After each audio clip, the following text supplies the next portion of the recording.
Un amendement similaire donc, à celui de Madame Sass, et je vois la réponse du rapporteur et au vote précédent que vous n'avez toujours pas pris l'ampleur de l'importance des changements climatiques.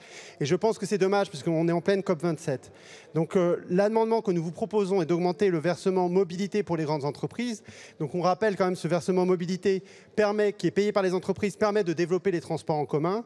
Et nous souhaitons par cet amendement permettre aux communes de plus de 100 000 habitants de fixer le versement mobilité jusqu'à 2,95% au lieu des 1% actuels.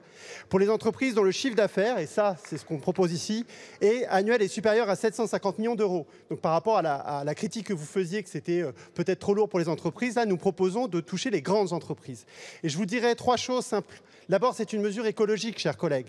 En 2019, le transport est le secteur le plus émetteur en termes de gaz à effet de serre, et c'est 31% de nos émissions de gaz, alors que c'était que 22% de nos émissions de gaz en 90. Donc le problème de nos émissions de gaz à effet de serre, c'est avant tout le transport. Mais c'est aussi une mesure de santé publique, puisqu'il y a 48 000 décès qui pourraient être attribués chaque année à la pollution aux particules fines.